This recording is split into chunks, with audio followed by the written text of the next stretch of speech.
2022 നവംബറിൽ പുറത്തിറങ്ങിയ chat GPT ലോകമെമ്പാടും വിപ്ലവകരമായ മാറ്റങ്ങളാണ് സൃഷ്ടിച്ചത്. ഒരു ആപ്ലിക്കേഷനോ വെബ്സൈറ്റോ നിർമ്മിക്കുന്നത് മുതൽ നമ്മുടെ ജീവിതത്തിലെ ചെറിയ പ്രശ്നങ്ങൾക്ക് വരെ ഇപ്പോൾ ചാറ്റ് GPTയോടാണ് പരിഹാരം തേടുന്നത്. നമ്മുടെ എല്ലാ ചോദ്യങ്ങൾക്കും ഉത്തരം നൽകാൻ കഴിയും എന്നതുകൊണ്ട് പറയുന്നതെല്ലാം ശരിയായിരിക്കണമെന്നില്ല. വളരെ വ്യക്തിപരമോ സെൻസിറ്റീവോ ആയ കാര്യങ്ങൾക്ക് ചാറ്റ് GPTയോട് സൊല്യൂഷൻ തേടുമ്പോൾ പ്രത്യേകിച്ച് മനുഷ്യരെ പോലെ തന്നെ വളരെ ലളിതമായ കാര്യങ്ങൾ പറയുമ്പോൾ അവഗണിക്കാനും ബുദ്ധിമുട്ടാണ്. തെറ്റായ വിവരങ്ങൾ തികഞ്ഞ ആത്മവിശ്വാസത്തിലാണ് ചാറ്റ് GPTയിലൂടെ നമുക്ക് ലഭിക്കുന്നത്. ചാറ്റ് GPT ഉപയോഗം അപകടകരമാകുന്ന ചില കാര്യങ്ങൾ നോക്കാം. ഒന്നാമത്തേത് നമ്മുടെ ആരോഗ്യ പ്രശ്നങ്ങളാണ്. ഒരിക്കലും ഹെൽത്ത് സംബന്ധിച്ച കാര്യങ്ങൾ ചാറ്റ് GPTയോട് ചോദിച്ച് പരിഹാരം തേടരുത്. അതൊരു ആർട്ടിഫിഷ്യൽ ഇന്റലിജൻസ് ആണെന്ന ബോധം എപ്പോഴും ഉണ്ടായിരിക്കണം. പനിയുടെയും തലവേദനയുടെയും ലക്ഷണങ്ങൾ ഗൂഗിളിൽ കൊടുക്കുമ്പോൾ അത് ക്യാൻസറിൽ വരെ ചെന്നു നിൽക്കാറില്ലേ? അതുപോലെ തന്നെയാണ് ചാറ്റ് GPTയുടെയും അവസ്ഥ. ഒരു ഡോക്ടറെ പോലെ നിങ്ങളെ പരിശോധിക്കാനോ അവസ്ഥ മനസ്സിലാക്കാനോ AI ചാറ്റ് ബോട്ടിന് കഴിയില്ല. ആരോഗ്യകാര്യങ്ങളിൽ ചാറ്റ് GPT കൊണ്ട് ഒരു ഉപയോഗവും ഇല്ല എന്നല്ല. അടുത്ത അപ്പോയിന്റ്മെന്റിനുള്ള ചോദ്യങ്ങൾ തയ്യാറാക്കാനോ മെഡിക്കൽ ഭാഷ വിവർത്തനം ചെയ്യാനോ ഇത് നിങ്ങളെ സഹായിക്കും. ഇനി പറയാൻ പോകുന്ന കാര്യം കുറച്ചുകൂടി ഗൗരവമുള്ളതാണ്. ശാരീരികാരോഗ്യം പോലെ തന്നെ പ്രധാനമാണ് മാനസികാരോഗ്യവും. പലരുടെയും ജീവിതത്തിലെ തെറാപ്പിസ്റ്റായി മാറിക്കഴിഞ്ഞിരിക്കുന്നു ചാറ്റ് GPT.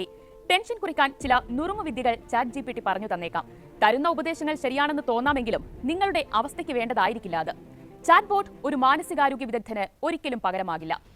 ജീവിതാനുഭവമോ നിങ്ങളുടെ ശരീരഭാഷ മനസ്സിലാക്കാനുള്ള കഴിവോ ചാറ്റ് GPTക്ക് ഇല്ല എന്ന കാര്യം ഓർമ്മയിൽ എപ്പോഴും ഉണ്ടാകണം. ഗ്യാസ് ചോർച്ച, തീപിടുത്തം പോലെയുള്ള അടിയന്തര സാഹചര്യങ്ങളിൽ എന്തു ചെയ്യണമെന്ന ചോദ്യം ചാറ്റ് GPTയോട് ചോദിക്കാൻ നിൽക്കരുത്. ഒരു പ്രതിസന്ധിയിൽ ഓരോ നിമിഷവും പ്രധാനമാണ്.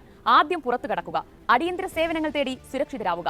എന്താണ് സംഭവിച്ചതെന്ന് മനസ്സിലാക്കാൻ പിന്നീട് ചാറ്റ് GPT ഉപയോഗിക്കാം. ചാറ്റ് GPTയിൽ മെഡിക്കൽ രേഖകൾ, ID വിവരങ്ങൾ തുടങ്ങി സ്വകാര്യമോ സെൻസിറ്റീവായ വിവരങ്ങളോ ഉൾപ്പെടുത്തുന്നത് ഒഴിവാക്കുക. ബാങ്ക് വിശദാംശങ്ങൾ അല്ലെങ്കിൽ സോഷ്യൽ സെക്യൂരിറ്റി നമ്പർ പോലുള്ള വിവരങ്ങൾ പിന്നീട് അപകടത്തിലാക്കാൻ സാധ്യതയുണ്ട്. ബ്രേക്കിംഗ് ന്യൂസുകളുടെ തത്സമയ വിവരങ്ങൾ അറിയണമെങ്കിൽ TV ചാനൽ തന്നെ ഫോളോ ചെയ്യണം. ചാറ്റ് GPTയോട് ചോദിച്ചാൽ ആ സമയത്തെ വിവരങ്ങൾ നൽകും എന്നല്ലാതെ ലൈവ് അപ്ഡേറ്റ്സ് ലഭിക്കില്ല. ബിൽ പത്രങ്ങളോ നിയമപരമായ കരാറുകളോ എഴുതാനും ചാറ്റ് GPT നല്ലൊരു ഓപ്ഷനേ അല്ല. അതുപോലെ തന്നെ നിങ്ങളുടെ ആശയങ്ങൾ മെച്ചപ്പെടുത്താനോ പുതിയവ ഉണ്ടാക്കാനോ ചാറ്റ് GPT ഉപയോഗിക്കാവുന്നതാണ്. പക്ഷേ AI ഉണ്ടാക്കിയ കണ്ടന്റുകൾ സ്വന്തം എന്ന രീതിയിൽ അവതരിപ്പിക്കുന്നത് യഥാർത്ഥ കലാകാരന്മാർക്ക് അന്യായമായി തോന്നിയേക്കാം. സ്റ്റുഡിയോ ജിബ്ലി ട്രെൻഡ് ഇതിനൊരു ഉദാഹരണമാണ്. ഇതിനിടെ അടുത്ത 10-15 വർഷത്തിനുള്ളിൽ ചിന്തിക്കാനും വിശകലനം ചെയ്യാനുമുള്ള നമ്മുടെ കഴിവ് നഷ്ടപ്പെടാൻ സാധ്യതയുണ്ടെന്ന റിപ്പോർട്ട് കൂടി പുറത്തുവന്നത് ആശങ്കകൾ ഉയർത്തുന്നു.